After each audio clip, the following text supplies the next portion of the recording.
सम्माननीय अध्यक्ष महोदय, आज मैं उड़ीसा राज्य के मिनरल माइनिंग सेक्टर खनिज खनन क्षेत्र में हो रही व्यापक अनियमितता की तरफ आपका ध्यान आकर्षित करना चाहती हूं।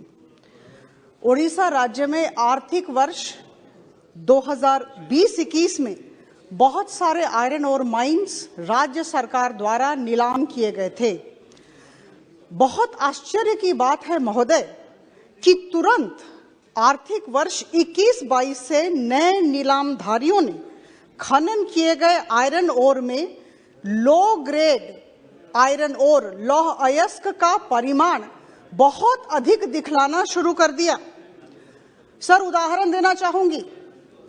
हम सब जानते हैं कि 55% फेरस कंटेंट से कम वाले आयरन ओर को हम लो ग्रेड आयरन ओर कहते हैं और इसका मूल्य बहुत कम होता है।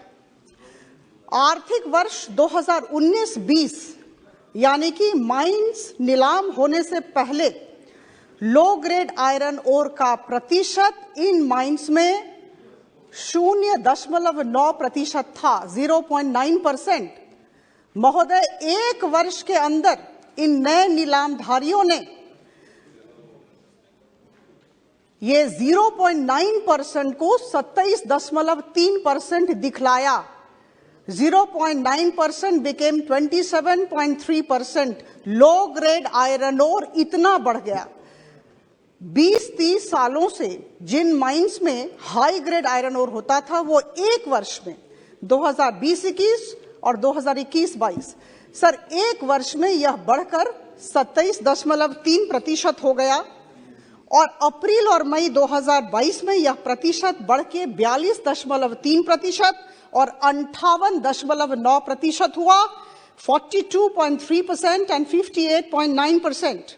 सर, इससे होता क्या है? एवरेज सेल प्राइस कम हो गया, बिड अमाउंट कम हो गया, डिस्ट्रिक्ट मिनरल फंड में कम पैसे आने लगे और करोड़ों का नुकसान राजकोष को हुआ और जन कल्याणकारी कार्य दुर्भाग्यवशतः बुरी तरीके से प्रभावित हुए।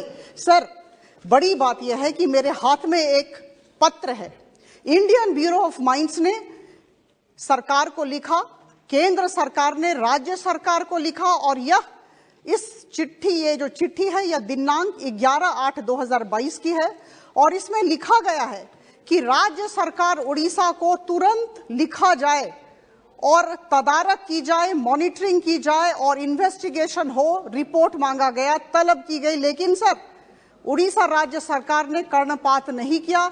अभी तक किसी भी तरह की इंक्वायरी नहीं हुई है और इससे राजकोष को बड़ा नुकसान पहुंचा है। दुख की बात है कि जन कल्याणकारी कार्य बहुत कम संख्या में हो रहे हैं और मुझे लगता है कि सबसे बड़ी बात है सर कि उड़ीसा राज्य जो एक गरीब प्रदेश है उसकी जनता प्रभावित हो रही है। तो मैं आपसे दरख्वास्त करना चाहूंगी कि केंद्र सरकार तुरंत राज्य सरकार से फिर से रिपोर्ट मांगे, इंक्वायरी हो और इस दिशा में सुधार लाया जाए। धन्यवाद।